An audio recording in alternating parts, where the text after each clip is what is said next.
They told you these were the dream machines, the best of the best. But just one season in, the truth starts to leak through the paint. High price tags, flashy specs, and broken promises. Today we're exposing 7 motorcycles that get way too much hype and leave riders disappointed. Number 7. Kawasaki Z900. Not every motorcycle makes a lasting impression. Some roar into your memory, daring you to forget them. Others quietly fade into the background, never quite bad enough to complain about, but never good enough to crave. This one falls squarely into that second category. It arrives with a bold look, an enticing spec sheet, and a surprisingly affordable price tag. But after a few hundred miles, most riders start asking the same question. Why doesn't this thing feel special? There is no denying that on paper this middleweight looks like a winner. It's got big power, aggressive lines, and carries the badge of a trusted Japanese brand. But beneath the styling lies a bike that's trying to be everything to everyone and ends up exciting no one. It's too soft for thrill seekers, too heavy for nimble city riders, and too basic for tech lovers. It's a bike that people don't usually hate, but also one they don't keep. At the heart of the Z900 is a 948 cubic centimeter liquid-cooled inline 4-cylinder engine that produces 125 horsepower and 72 pound-feet of torque. It's mated to a 6-speed transmission with a relatively tall final drive ratio, which leans toward relaxed highway cruising rather than aggressive acceleration. The curb weight lands at just over 470 pounds, making it noticeably heavier than sharper rivals like the Yamaha MT-09 or KTM Duke 990. Suspension consists of a conventional non-adjustable telescopic fork up front and a horizontal backlink monoshock in the rear, neither of which offer the kind of customization or stiffness performance riders crave. Braking is handled by dual 300mm front discs with axial-mounted 4-piston calipers and a single rear disc. Safety features include basic anti-lock braking and traction control, but lack modern systems like lean-sensitive braking or dynamic ride modes.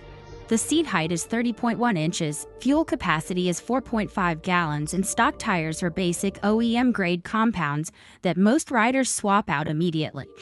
Pricing sits around $9,000, making it an appealing option for budget-conscious riders, but that savings comes with trade-offs in tech, performance, and long-term ownership experience. And then there's the riding position. Stuck in a no-man's land between upright commuter and sport bike crouch. It's not uncomfortable, but it's not inspiring either. Tall riders often complain about cramped knees and limited cockpit space. Shorter riders struggle to get confident footing.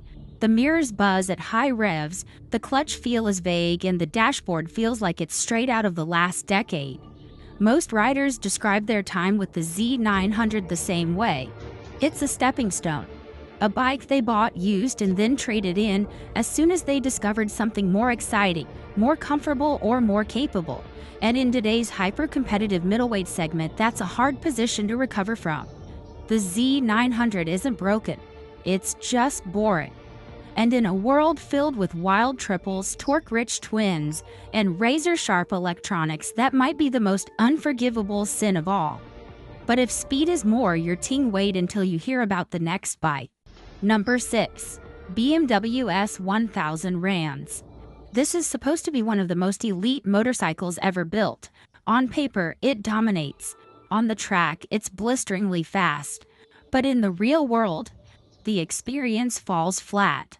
The BMW S1000RR has become the poster child for sterile performance. It's so clinically engineered, so obsessively refined, that it forgets the one thing every rider craves: emotion. It doesn't ignite your instincts, it just calculates. At the core of the S1000RR is a 999 cubic centimeter inline 4-cylinder engine delivering a staggering 205 horsepower and 83 pound-feet of torque.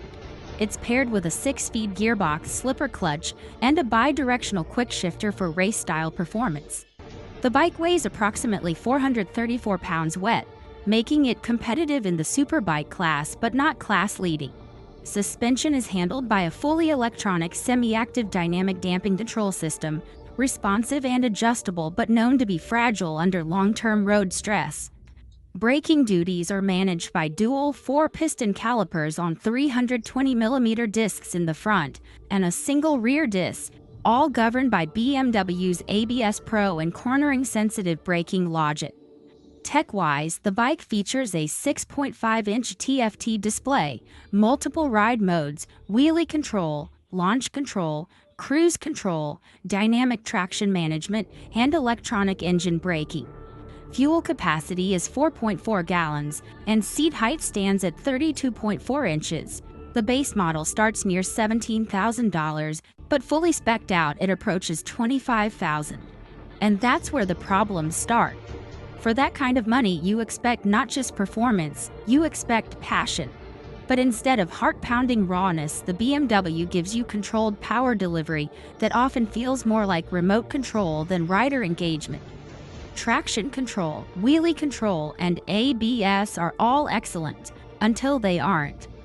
Riders have reported tech glitches, software bugs, and electronic gremlins that plague the riding experience. Display blackouts, ride mode freezes, and misfiring quick shifters are not rare. And worse, most of these issues can only be resolved at the dealership, meaning more downtime and more bills. Even comfort takes a hit. With its aggressive riding posture, low clip-ons, and high rear sets, this machine punishes riders over 6 feet tall. Wrist pain, back strain, and cramped legs become standard within an hour. The seat is firm, wind protection is minimal, and the whole ergonomic setup screams track use, not everyday riding. Add in BMW's restrictive break-in period, which limits your rev ceiling and power output for the first several hundred miles, and you're left wondering why you paid 5 figures to be slowed down right out of the gate. Maintenance costs add another layer of frustration. Routine service can run into the hundreds, and more advanced diagnostics require proprietary tools. Independent shops typically won't touch it, and once you're out of warranty, even minor issues can rack up big bills. The S1000RR is, without question, a technical marvel. It will set lap records. It will dominate track days. But what it won't do is make your heart race when you throw a leg over it on a quiet Sunday morning. It's fast, but forgettable. A machine made of algorithms, not adrenaline. And speaking of overhyped machines, the next one enters the hyper-naked category and promptly falls flat. Still watching? Then you already know, it's not just about power specs, it's about how a bike really rides. Drop a like if you're loving the honesty and subscribe to our channel. Number 5. Honda CB1000R. At first glance, this machine looks like it means business. Bold lines, wide stance, aggressive lighting, it fits the visual mold of a hyper-naked. But peel back the styling and things get a little confused. It wants to compete with fire-breathing torque monsters, but it plays with a silencer. It comes from Honda, a brand known for bulletproof engineering, but somehow ends up feeling more like a placeholder than a proper flagship. This is the CB1000R. Polished, poised, and puzzling. There's no denying that Honda had a solid foundation. The CB1000R borrows its power plant from a previous generation CBR 1000RR. It's a 998 cubic centimeter inline-4 engine detuned for street use, producing 143 horsepower and 76 pound-feet of torque. That might have been competitive 10 years ago, but today's hyper-nakeds are pushing past 170 horsepower with punchier mid-range and raw engine character. The CB1000R feels smooth, sure, but not thrilling. And in this segment, thrilling is table stakes. Wet weight is listed at 470 pounds, noticeably heavier than rivals like the Yamaha MT-10 or KTM Super Duke. Suspension duties are handled by a fully adjustable Showa separate function, big piston fork up front, and a single Showa monoshock in the rear. Braking is managed by dual radial-mounted 4-piston calipers biting into 310mm front discs and a 256mm disc at the rear. Electronic aids include 3 standard ride modes, basic traction control, and a full-color LCD dash, though it lacks cornering, anti-lock braking, an inertial measurement unit, or electronic suspension. Fuel capacity is 4.3 gallons and seat height is approximately 32.3 inches. As of 2025, the CB1000R carries an MSRP just north of $13,000. And that's where the trouble really begins. At that price, you're deep into Yamaha MT-10 territory, a bike with more power, more features, and far more personality. Even the Triumph Street Triple undercuts the CB in price while delivering sharper performance, better electronics, and a more visceral riding experience. Compared to them, the CB1000R starts to look less like a bold street fighter and more like a dressed-up standard. The styling deserves some credit. Honda's Neo Sports Cafe design language gives it a premium sculpted aesthetic that stands out, especially in a segment often dominated by aggressive plastics and sharp angles. But the performance doesn't match the look. The ride feels soft in corners, vague when pushed, and too reserved to truly inspire confidence. The suspension soaks up bumps well enough for everyday use, but under spirited riding, the setup reveals its limitations. Comfort is decent, and the CB1000R makes for a refined commuter or weekend cruiser. But this isn't the kind of bike that stirs emotion. It's not the one you think about after you park it. It doesn't whisper just 5 more miles when the ride is over. In a class full of machines that scream for attention, the CB1000R politely waits to be noticed, and in doing so, gets overlooked. It's competent. It's clean. But when it comes to performance, attitude, and value, being not bad just isn't enough.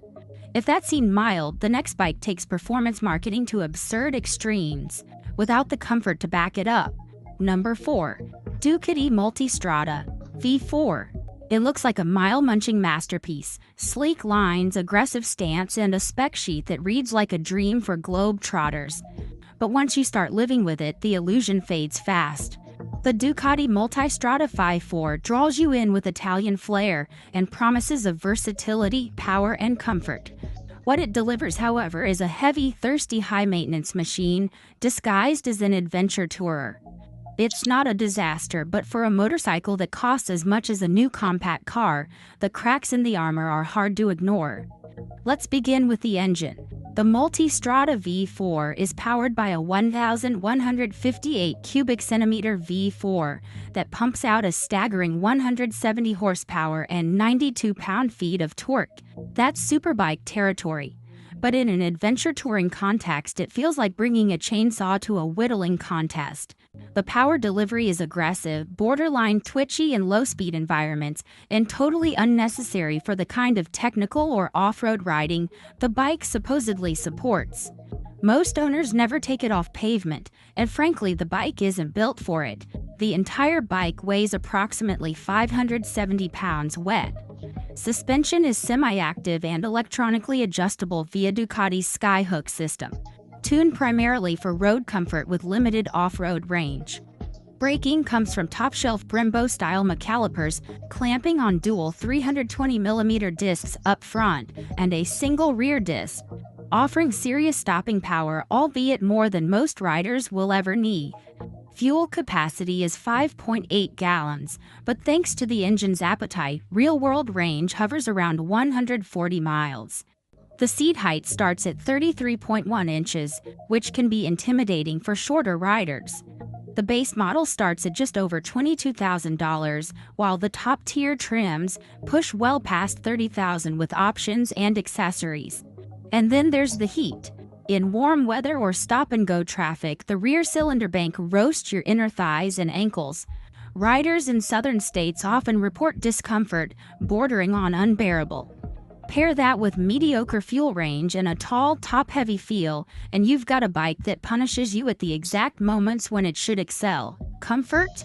Only on paper. The seat is firm and unsupportive. Many riders upgrade within weeks just to endure 2-hour trips. Shorter riders struggle with the bike's height, and maneuvering it in tight spaces feels more like wrestling than riding. Maintenance is another harsh reality. This isn't just an expensive bike to buy, it's expensive to own. Valve checks, Desmo service intervals, proprietary diagnostic tools, and sensor-related repairs mean more time at the dealership and more strain on your wallet. Even basic work can feel like you're paying luxury tax just for the Ducati badge. The Multistrada Vi4 is a technical marvel in a showroom and a rocket on the freeway. But as an all-around adventure tourer, it's over-engineered, overpriced, and oversold. It wants to be everything, but ends up being too much of something most riders never asked for. But for those chasing European badges, the next so-called rugged tourer might sting even harder. Number 3. BMW R 1250GS. Some motorcycles build a reputation so strong it becomes difficult to question. This is one of them. Praised endlessly in brochures, review columns, and adventure forums, this so-called king of the category promises rugged versatility, long-distance comfort, and unmatched engineering. But when you strip away the marketing and start putting in real miles, especially off-road, the shine begins to wear off. For all its praise, this heavyweight adventure bike may be trying to do too much, too stiffly for too much money. Power is not the problem. Underneath all the aluminum, plastic, and electronics sits a robust engine with the torque and credentials to back up its heritage. But its size, weight, and real-world quirks make it a surprisingly difficult companion when the pavement hands. The R1250GS is powered by a 1254 cubic centimeter hair, liquid-cooled boxer twin engine that produces 134 horsepower at 7,750 revolutions per minute and 105 pound-feet of torque at 6,250 revolutions per minute. It weighs 549 pounds wet, making it one of the heaviest bikes in the adventure touring class. Suspension consists of BMW's proprietary telelever front system with 7.5 inches of travel and a paralever rear swing arm with 7.9 inches, tuned primarily for road comfort. Braking is handled by dual 12-inch front discs and a single 10.9-inch rear disc, paired with BMW's ABS Pro system. Fuel capacity is 5.3 gallons with real-world range limited to under 200 miles, depending on riding conditions. Electronics include ride modes, cornering ABS, traction control, and dynamic suspension adjustment. The base model starts near $18,000, while fully equipped trims often exceed $22,000. Now here's where reality hits. That boxer engine is legendary, but also clunky. Throttle response at low speeds feels heavy-handed, especially in tight turns or when navigating steep trails. Combined with the bike's weight and top-heavy balance, the GS becomes a handful on anything looser than gravel. The suspension, while great for tarmac, can feel overwhelmed when pushed off-road. There's not enough give for serious trail riding, and rebound dampening can feel slow and vague. Then there's heat management. On warmer days or in slow traffic, the engine radiates substantial heat toward the rider's legs, something you'll absolutely notice during urban rides or crawling through technical terrain. The 5.3-gallon fuel tank might sound decent, but combined with the engine's thirst, the range is underwhelming for a supposed long-distance machine. Comfort also isn't guaranteed. The stock seat is often called out for its lack of support during rides over 2 hours. Taller riders complain of knee cramping, while shorter ones struggle with the high seat height, especially during parking maneuvers or uneven terrain. Electronics are another mixed bag. The GS is loaded with ride modes and adjustment features, but they don't always work harmoniously. Some riders report delayed input response or modes that feel more like presets than adaptive systems. You're riding a computer, whether you want to or not. And finally, price. Once you've crossed the $20,000 mark, expectations skyrocket. But the GS doesn't always deliver better performance than rivals like the Yamaha Tenere or Honda Africa Twin, which come in thousands cheaper with fewer complications. In the end, this isn't the all-conquering machine it claims to be. It's sophisticated, polished, and iconic, but not untouchable. And for the rider who wants true off-road adventure without a luxury tax, there are better options waiting. Up next is a machine that challenges the very notion of American touring dominance. Number 2. Harley-Davidson Street Glide ST.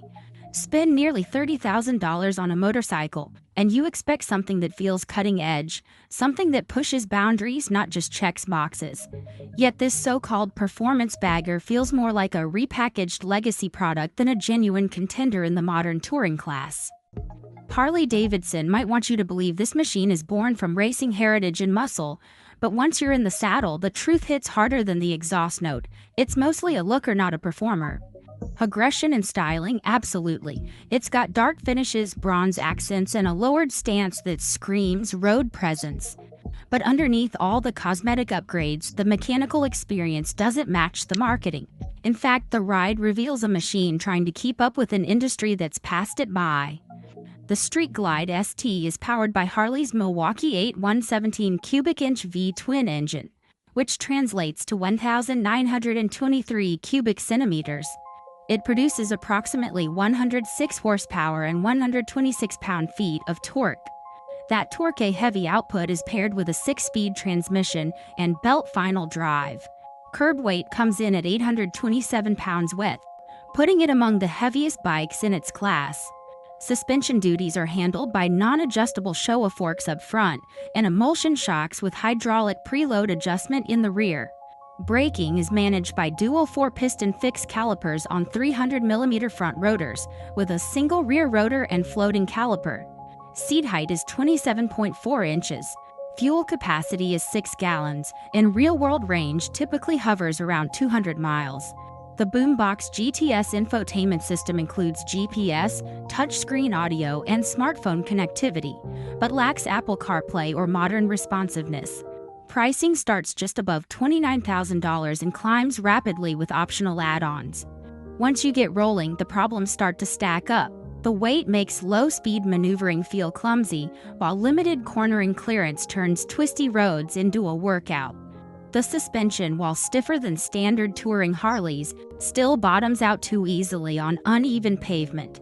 And though the dual front brakes are adequate, they're far from class-leading, especially on a bike this heavy, this fast, and this expensive. Comfort is hit or miss. The seat is firm and supportive enough for short stints, but on long rides it lacks contouring and shock absorption. The suspension tuning leans towards sporty but sacrifices ride quality. Meanwhile, the clutch, though hydraulic, has an uncomfortably stiff pull, which turns traffic riding into wrist torture. Engine heat radiates aggressively at stops, cooking your inner thighs in summer conditions. The biggest letdown, however, might be the tech. Harley's Boombox GTS infotainment system looks impressive on paper but performs like something from the early 2010s. It lags, struggles in sunlight, and lacks the intuitive layout found in many competitors' systems. You'll find more user-friendly setups on bikes costing $10,000 less. To make things worse, many desirable features like adaptive cruise control, improved suspension, or radar-based safety aren't standard. Add them through accessories or trims, and you're looking at well over $35,000 out the door. That's premium sport touring money for a bagger that still struggles to feel truly modern. If that felt like a letdown, the next and final bike on this list is even more deceptive. It looks like a dream on paper but rides like a disappointment in the real world. Number 1. KTM 1290 Super Dupe GT. Some motorcycles look like they've cracked the formula. Sport bike performance, long-distance comfort, and everyday usability wrapped in one sleek package.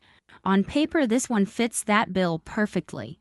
It promises to be the apex predator of the sport touring segment, delivering hypersport thrills and all-day comfort in equal measure. But as riders quickly find out, those promises come with asterisks, and over time they start to add up. It's fast, undeniably. The kind of fast that makes you laugh inside your helmet. But the same firepower that makes it blistering on a straight line also introduces problems when you're not riding flat out. What should be a thrilling, refined sport tourer ends up feeling like a barely tamed beast with saddlebags. The KTM 1290 Super Dupe GT is powered by a 1,290 cubic centimeter V-twin engine that produces 175 horsepower and 103 pound-feet of torque. It uses a 6-speed transmission with a quick shifter and chain final drive. Dry weight is listed at 499 pounds, with a seat height of 32.3 inches.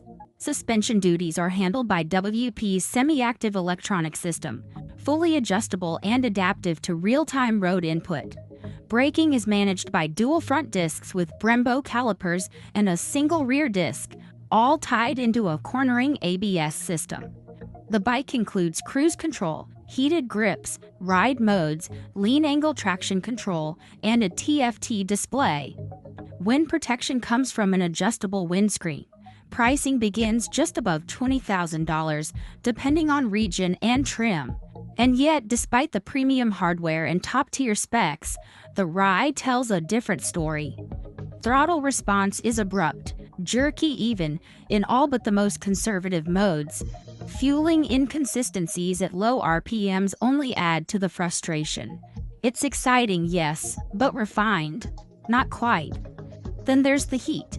The engine radiates serious warmth, especially when crawling through town or stuck at a red light. Riders in warmer climates report borderline unbearable conditions during summer riding, especially around the lower legs and thighs. For a machine positioned as a long-distance warrior, KTM's lack of heat management feels like a critical oversight. Comfort also takes a hit. The seating position straddles the line between upright touring and aggressive naked, which sounds good in theory, but ends up pleasing no one. The seat is wide but firm and lacks real support for multi-hour hauls. The adjustable windscreen, while functional, offers little in the way of actual wind protection. Buffeting at highway speeds remains a common complaint. With a price tag exceeding $20,000, it lands in direct competition with proven sport tourers from Yamaha, Kawasaki, and BMW. Bikes that offer smoother power delivery, better wind protection, and superior touring ergonomics. While the KTM wins in outright horsepower and tech features, it loses when it comes to the daily reality of mixed riding. And that's why so many riders part ways with it after just one season. Online classifieds are filled with gently used models. The reason? It's a bike that tries to be everything and ends up not quite nailing anything. It's too raw to be a true tourer, too bulky to be a proper sport bike, and too expensive to excuse the flaws. Which of these bikes do you think deserves the crown of most overrated, or is there one we missed? Drop your take in the comments and stay tuned for a follow-up list that exposes even more.